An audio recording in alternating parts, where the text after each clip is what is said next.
हाँ, तो 11th class के बच्चों, कल मैंने आपको 11th क्लास के पॉलिटिकल साइंस का भारत का संविधान तथा सिद्धांत और व्यवहार बुक का अध्याय 5 पढ़ाया था। विधायिका चैप्टर नाम था।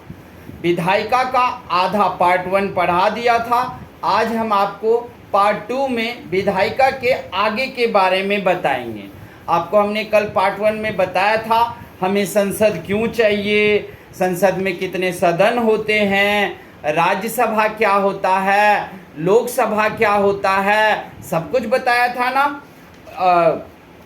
लोकसभा क्या करती है, राज्यसभा क्या करती है, ये भी बताया था। संसद क्या करती है, ये भी बताया था। आज हम आपको राज्यसभा तथा लोकसभा की शक्तियों के बारे में बताएंगे। तो आपको जैसा कि मालूम है, राज्यसभा को अपर हाउस कहते हैं और लोअर हाउस लोकसभा को कहते हैं। तो राज्यसभा की क्या शक्ति है? देखो, राज्यसभा की शक्ति है कि किसी भी कानून पर जब तक राज्यसभा का हस्ताक्षर नहीं हो जाता तब तक वो कानून का रूप नहीं ले सकता। राज्यसभा हमारे देश के बुद्धिजीवी वर्ग का एक ग्रुप, एक समूह, एक सदन है और जहाँ बुद्धिजीवी वर्ग है वहाँ पर काम या कोई भी देश के लिए अपनाए गए नीति अच्छा ही होगा। यहाँ पर कुछ लिखा हुआ है राज्यसभा की कौन कौन सी शक्तियाँ हैं। राज्यसभा की शक्तियाँ हैं, चाहे आप संघीय सूची या समवर्ती सूची में जाओ, वहाँ पर राज्यसभा के बिना अनुमोदन के आप कोई काम नहीं कर सकते हो। इसके अलावा अगर राष्ट्रपति या उपराष्ट्रपति पर महाभियोग लगाओगे तो राज्यसभा की सहमति बहुत जरूरी है। इसके अलावा अगर आप मंत्रिपरिषद या मंत्रिमंडल को चुनते हो, उसमें राज्यसभा की सहमति नहीं लेते हो तो कल ये राज्यसभा के सदस्य अखबार या अन्य इंटरव्यू में अपना इंटरव्यू और साक्षात्कार देंगे और ये जरूर बताएंगे कि आपने जबरदस्ती का काम किया था और जबरदस्ती मंत्रियों को बिठाया था। ये भी पता है आपको कि ये 14 दिन तक राज्यसभा किसी भी विधेयक को 14 दिन तक अपने पास रख सकती है। अब नेक्स्ट है लोकसभा के क्या कार्य हैं। लोकसभा के कार्य हैं, ये विधेयक लाती हैं, बिल लाती हैं, लोकसभा में बहस होती है, विधेयक और कानून बनते हैं। लोकसभा में देश के तत्कालीन कोई समस्या होता है, उस समस्या पर चर्चा की जाती है। ये सारे और लोकसभा पूरे देश के लिए नीति निर्माण करते हैं, सब कुछ यही करती है। अब प्रश्न उठता है संसद कानून कैसे बनाती है? तो देखो, संसद में कानून बनना एक बहुत ही ज़्यादा टेढ़ी खीर है कि संसद कानून कैसे बनाती है। पहले संसद क्या करती है, एक बिल, एक विधेयक लाती है। मान लो उसका नाम कानून बनाना है तो कानून विधेयक हो जाएगा।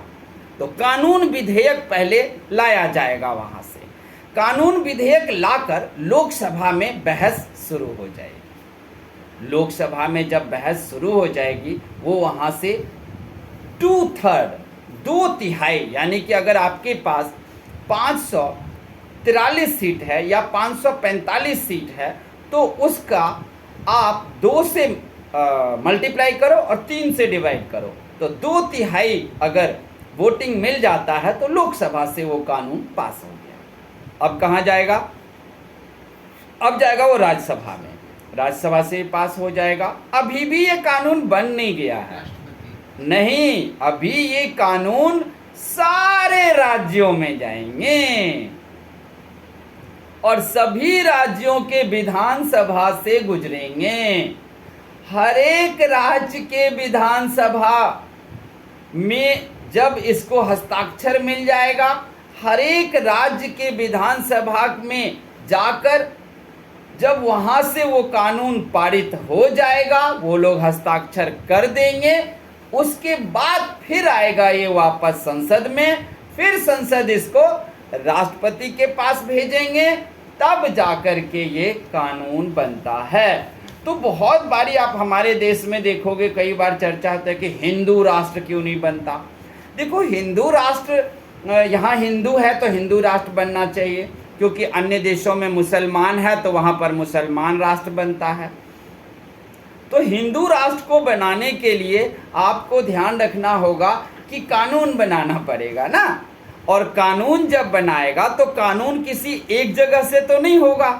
कानून तो लोकसभा, राज्यसभा और फिर आपके पास तो 27 राज्य हैं या 28 राज्य हैं, तो उनमें सब विधानसभा से गुजरेंगे, सारे एमएलए, चीफ मिनिस्टर उसको अनुमोदन करेंगे, तब जाकर वो बनेगा। तो इसलिए हिंदू राष्ट्र बनाना इतना आसान नहीं होता।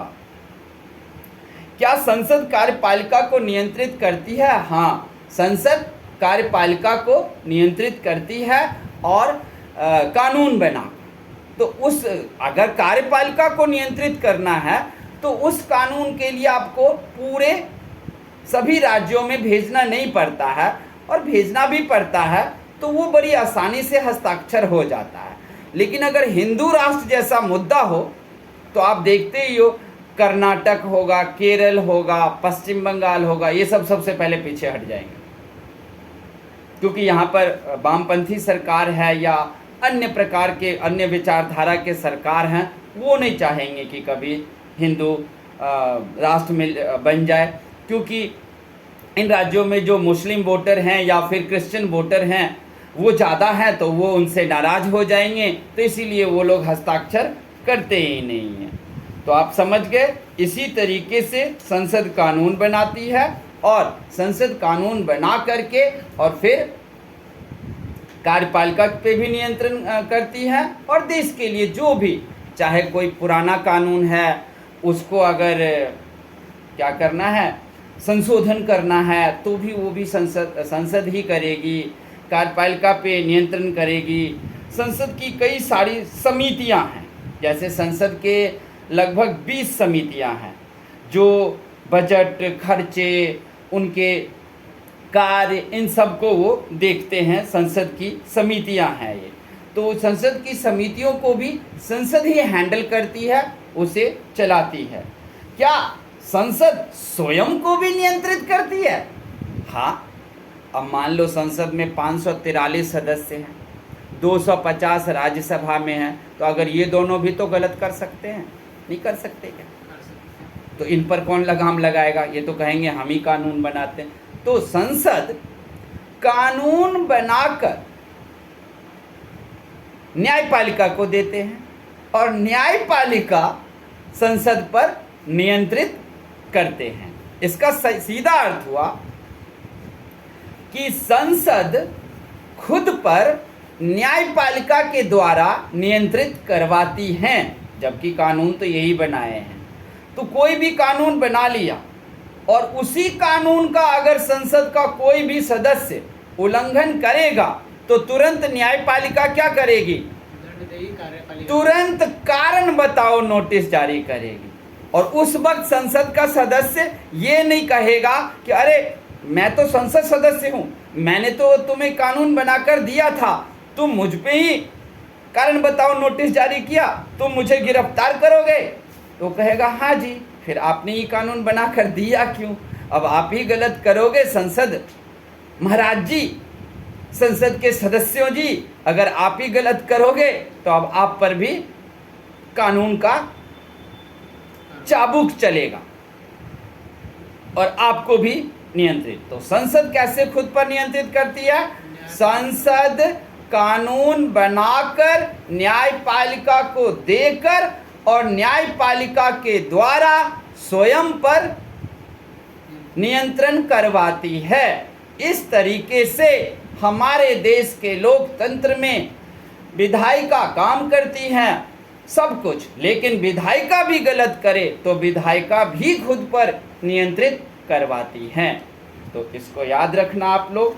इसके बाद आपके पास क्वेश्चन आंसर सब हैं। विधायिका क्या है, लोकसभा के कार्य क्या है, राज्यसभा के कार्य क्या हैं, इन सब चीज़ों का क्वेश्चन करके देखना, क्योंकि याद रखना मेरे भाषण से आपके क्वेश्चन आंसर तैयार नहीं होंगे। पेपर नहीं होगा, आपको क्वेश्चन आंसर लिखकर आंसर लिखने होंगे, और उसमें भी आंसर नहीं होगा तो आप मेरी मदद लोगे, मैं आपकी मदद करूंगा आंसर लिखने में। ठीक है, तो बच्चों अगर आपको ये सब चीज़ें अच्छा लगा हो तो आप हमारे चैनल को ज़रूर कर देना सब्सक्राइब। फिर हम आगे पढ़ेंगे अध्याय 6 में न्यायपालिका के बारे में। ओके।